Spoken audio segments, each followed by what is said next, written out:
All right. Good morning, everyone. Today is Sunday, right? Yeah, I think so. The 30th of May, 2021. I'm Roy Potter. Welcome as you come in. I was in the process of putting this together this morning, and I got word from a very dear friend that they're quite ill and in a lot of pain. No, it has nothing to do with COVID. So I'm a little distracted now. This person knows who they are, and I just want to tell them that my heart goes out to them and their family, and I consider them to be some of the dearest friends I've ever had. And I'm just hoping that, you know, we make prayers not all the time. Sometimes they're very selfish on our part, but I do want them to know, and anybody else, and I'm not naming the person, so that makes it very hard, but uh, maybe you could pray for them to help Roy's friend. Pray to God to help Roy's friend, and I'm sure it'll make it to the right place. The problem is, of course, that no is perfectly a good answer from God, and that's very hard sometimes for us because we don't have the big picture. But regardless, I'm going to be a little tongue tied this morning, probably because of this. I just found out like 10 minutes ago.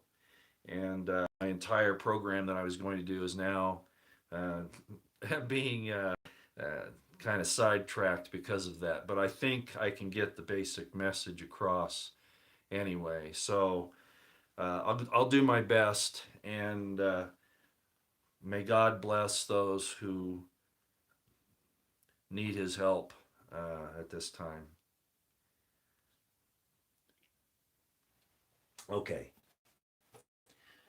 I titled this Genesis 3 Skin, Clothes, and Eyes. It's going to get into a little more detail in that, and yet it's not going to be able to get into the detail that I wanted because of this development.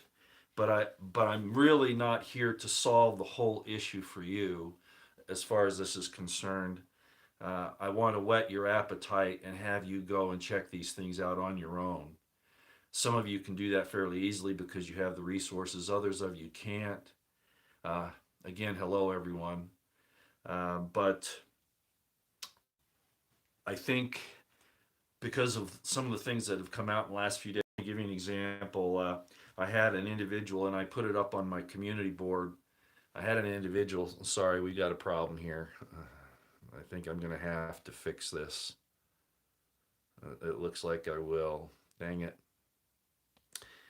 Well, I'll just go ahead and go with what I got. This may have some problems with the transmission this morning. If it does, I'll do another one at some point in time. Okay. All right. Let me see if I can do anything to.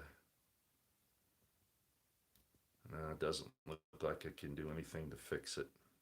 So I'm just gonna have to go with it. It might be intermittent transmission. I'm sorry if it is. Genesis 3, skin, clothes, and eyes. Let me read Genesis 3 because this is, well, actually, I can't because I've got my old Bible here.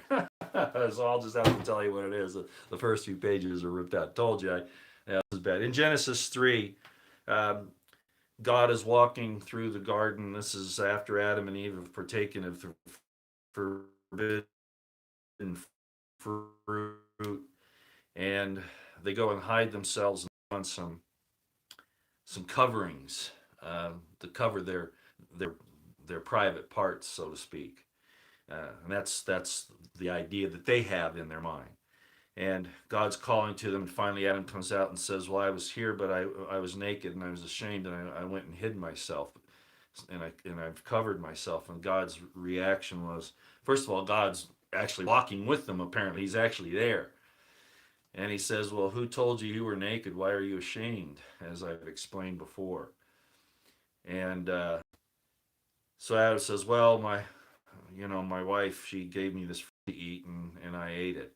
So God does three things right off the bat. The first thing He does is he curses the serpent. It's the only curse in the entire chapter. Okay, everybody thinks that Adam and Eve got cursed. They did not.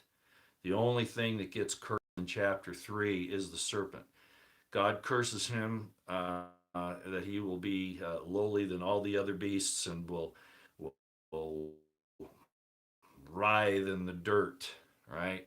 And that eventually the seed of the woman will crush his head, even though he will bruise his heel. So that's the curse on the serpent. It's the only curse that's there. What does happen is that God turns to Eve next and says, because you have been deceived, uh, from now on, I will greatly multiply thy sorrow and thy conception. In sorrow shalt thou conceive forth children. Actually, it says sons, but it's the same idea. And so apparently, how can you greatly increase something if it wasn't already there before, right? So something else has happened there, and we get a hint of that in the reading. And then he says, and thy desire shall be to thy husband, and he shall rule over thee. These aren't really curses now. These are organizations. These are putting things in a particular order rather than a curse per se. Okay, so that's Eve's notice. And then to Adam, he says, "What is this that you did?" And he says, "Well, yeah, my wife gave me of the fruit, and I did eat." And then God's response to him is what? The ground shall be cursed for your sake. And he doesn't curse Adam. He says, the ground will be cursed for your sake. Rather than bringing forth fruit abundantly, it will bring forth thorns and thistles, and you shall eat your bread by the sweat of thy brow for the rest of thy days, because of dust you are, of the earth you are, and of earth you return. Now, some people, somehow, I don't think that was a mistake.